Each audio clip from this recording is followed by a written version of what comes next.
As I was trying to come up with ideas for this week's video, one of my friends suggested that I follow a Bob Ross tutorial. So that's exactly what we're going to be doing today. Except instead of using paints on a canvas, I'm going to be following the tutorial digitally on Clip Studio Paint. Today with a small amount of phthalo blue. Just make little X's. And let's put in a happy little cloud, little sky. Initially, when recording this, I wanted to have some live dialogue as I followed the tutorial, but I didn't really talk as much as I had hoped, so we'll just stick to the voiceover recorded in post. Phthalo blue, or phthalo green, I mean. So we have phthalo blue and phthalo green. Just a small amount of the green, it's very strong. Let's go back up here. Maybe we'll have a little water in here. So start here and come across. It'll leave a great big mark. It's very hard to blend out. And we want to make this as easy as possible. Then here, all we'll do is just blend that together. And that little light area remains right here, and it sort of gives a small amount. It's very strong. Eat up your whole world. Okay, load a lot of paint into the brush. Let's go up here now. And maybe there's a happy little clouds that just sort of float right around in the sky and have fun. It was kind of a fun challenge following the tutorial digitally. I got to use some brushes and techniques in this piece that I wouldn't have thought of using before, the blend tool being the most major difference from my usual steps.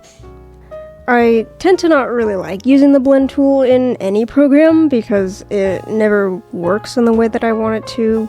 Either the blending of the colors is too harsh, it drags the colors around too much, or it just removes a lot of the texture that I would get if I blended my colors manually. But I decided to just persevere and try and figure out how to make it work, especially since Bob Ross does a lot of paint-free blending due to working on a wet canvas.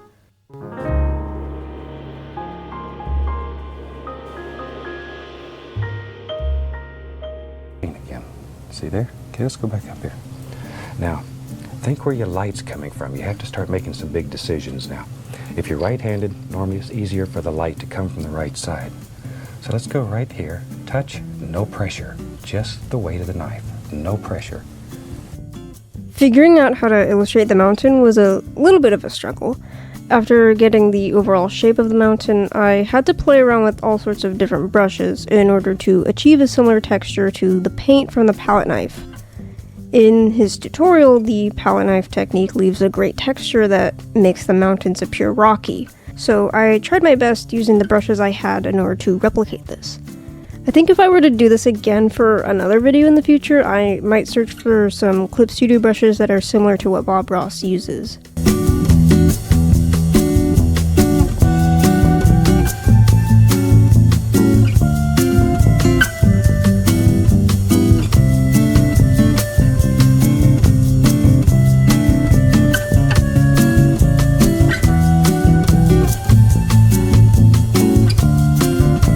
Just white, Prussian blue.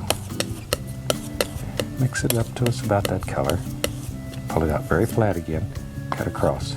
Once again, we have that small roll of paint. It's very important how you load this knife. Okay, let's go back up here. I want to touch and just pull down. Now we're following the angles on the other side of the mountain. Watch here. I want to push that back. So we'll come right here, and then I'll come distinctly through. See how it pushes that peak right back? That's sneaky, huh?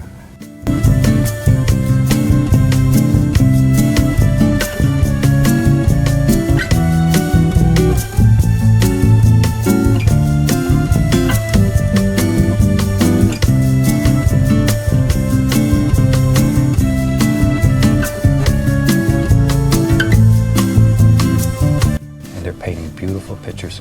Well, some of the series we've showed some of the photographs that people have sent. It's almost unbelievable. There, all I'm doing is tapping and then lifting upward. The lifting upward like that removes the tap marks and creates that nice soft misty area down there.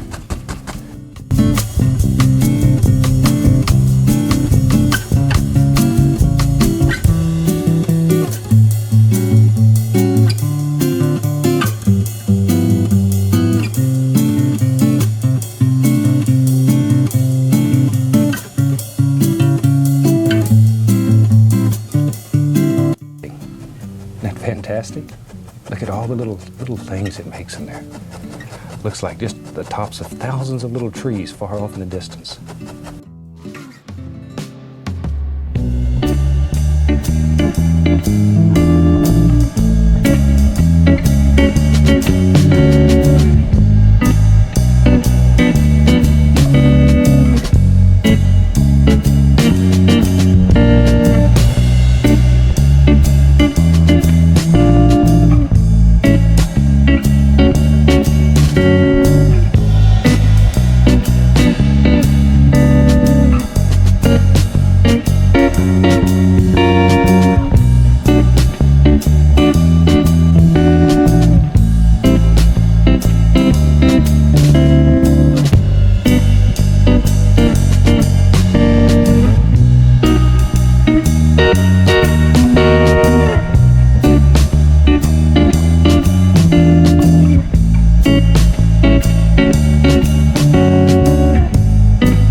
Pull it out flat and then cut across. Okay, let's go up here.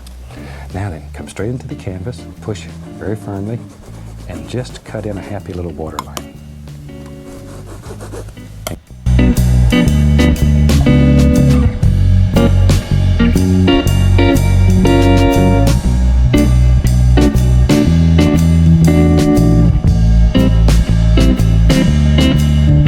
Touch, then just the corner of the brush. Again, working back and forth. And we got to put some arms on this tree. Got to give him some little arms so he can reach up and gather the sun up. Look at there. Look at there. Working on the trees and other foliage with my normal brushes also made me wish that I had downloaded some Clip Studio Bob Ross brushes beforehand. He's able to achieve such great textures with his round brush, his fan brush, and palette knife that I just can't quite get with my defaults. So for the foliage, I did go in and add leaves using a leaf brush that I had, since my normal chalk brush just wasn't cutting it.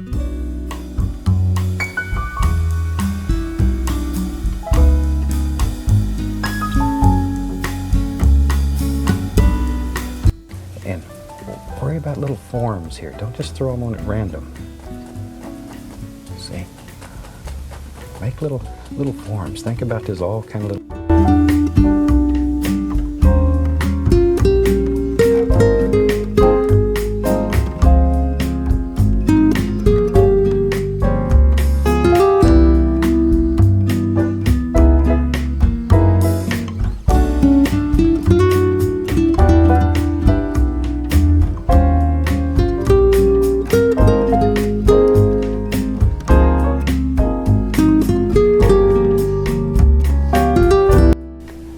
Just bring this brush to a nice chisel edge. I'll go up here and put on a little bit of highlight onto the evergreens. See there? Don't kill all your dark. Be careful not to kill all your dark areas. They're very important.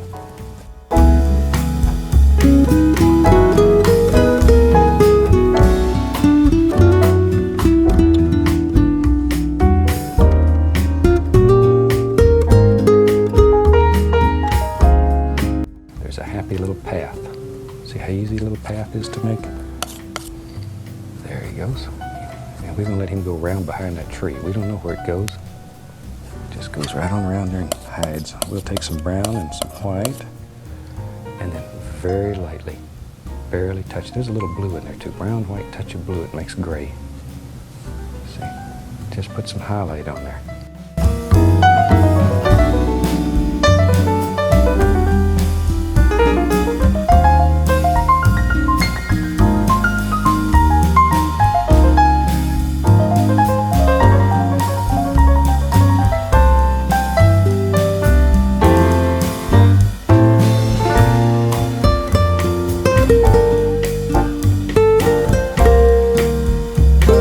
Before the final reveal, I want to take a second to promote my commissions. If you'd like to see me draw your favorite characters in my art style, consider heading over to my VGen page and commissioning me. No account is required, just simply click the request button on the commission type of your choosing, and you're good to start the commission process. I have a number of different types to pick from, including a full body illustration, a half body, a profile picture, and even a surprise sketch commission. head over to vgen.co/froggyjoestar or the link provided in the description below in order to commission me. Now, let's get on to the final reveal.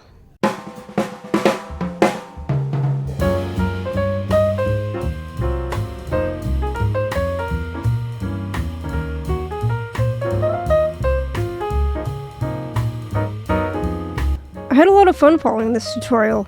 I think I'll definitely want to do it again at some point in the future, just with brushes curated specifically to doing Bob Ross paintings. But I think I did pretty alright with what I had. If you made it this far, let me know in the comments below which Bob Ross tutorial is your favorite, and maybe I'll choose it for a future video. Be sure to leave a like and subscribe with notifications on so you don't miss my next upload.